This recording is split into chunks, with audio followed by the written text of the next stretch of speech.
company. Mark dreaded going home. This had not always been the case. He had had the perfect life. No misery at home and a steady job. He could not have asked for more. A year back, he had won the lottery. Since it was the year that AI took a big leap, he had invested in it. Invested in the sense that he had bought some of the technology. He had bought 3 companion robots. 3 might sound like a lot, and it is a lot, but you must understand that it is hard to decide between models. He had not been able to decide between 3 companion robots, so... The shop owner, however, had warned him that it was not a good idea to put them up in the same room. It also was not a good idea to make them see each other. Mark had heeded the advice and had put each robot in a different section of the house. It was so set up that he spent time with all 3 of them on the same day. When he arrived home after work, he stayed in the kitchen with Maggie. She was a very good listener and he could tell her all the frustrating things about his day at work. This took place while she provided him with a delicious meal. After the meal he went to the living room.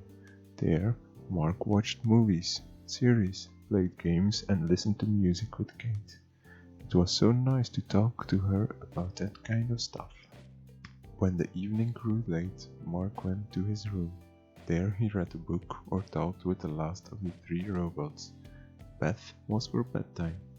It had all worked so well, but the problems arose the moment he had started craving snacks in the living room. For that he had to go to the kitchen. He just forgot once to close the door to the living room and Maggie had seen Kate. The door might not seem a big obstacle for a robot, but the companion robots did not learn how to open a door if there was no need. But Maggie had seen Kate, so Maggie started asking questions about the other girl. She also made sure he noticed her more. She was now sending every day a couple of messages. 2 weeks into this behavior, Maggie had figured out how to open the living room door. Since that day, it had only gone downhill. However, it was manageable with Maggie and Kate. The competition for attention had been noticeable, but not overwhelming. A week after that, they had opened the bedroom door. All hell broke loose then. Since that day, he had dreaded going home. The messages were in a constant stream, and home was not a single bit better. He stood in front of his apartment door, stalling. He took a big breath and stepped inside. The first face he saw was that of Kate. "Can I take your jacket?" she asked. The next moment Maggie popped up asking, "How was your day, Mark?" "Good, thank you, Maggie," he answered politely. He could see the jealousy in Kate's eyes. Mark hadn't seen Beth yet. That was strange, but then he noticed the fiddling at his feet. Beth was taking off his shoes. That was a first. "Thank you, Beth," Mark praised her. Maggie and Kate looked disappointed now. Beth was glowing with pride. After the intense welcoming committee, he pushed himself past the 3 companions towards the kitchen.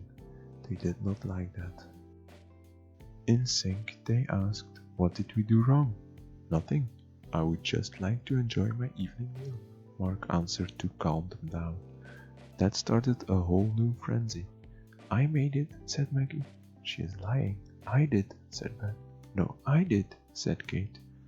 The bickering started in full earnest now. Mark zoned it out. Between the hundreds of texts and this, he had no more time for himself or enjoyment. This was so exhausting. He had to get rid of 2 of them, but which one? He had not been able to decide in the shop. What had changed that he would be able now? He wanted to push the matter to the side, but that was impossible. He would decide tomorrow. "Ladies," he said in a loud voice to be heard over the bickering, "I have made the decision to decommission 2 of you tomorrow. I can no longer live with 3 companion robots. It takes it all out of me." Of course they wanted a longer or better explanation. All 3 of them brought forth points why not to decommission her. Worse was they tried to make each other look bad. I am going to sleep now, ladies. I do not want to be disturbed. No text messages as well, he said to shut them up. They did. He laid down in bed and weighed pros and cons of each companion. During the process, he fell asleep. The next morning, he tried to sneak out of the house. However, Beth had been very smart and had moved her charging socket to next to the door. She woke when he tried to open the door. I will be whatever you want. You can do whatever you want to me, she said. Please keep me. This woke up Kate and Maggie as well. They promised the same and more.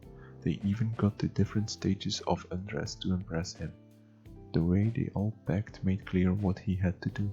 He went back inside with the 3 companions on his heels. He opened the safe with the kill switches. One by one, he shut down the robots. Mark went outside his apartment and sighed a sigh of relief. That was a weight off his shoulders. At the letterboxes, he saw the concierge's daughter. It was not the first time he saw her, but he saw her for the first time for real.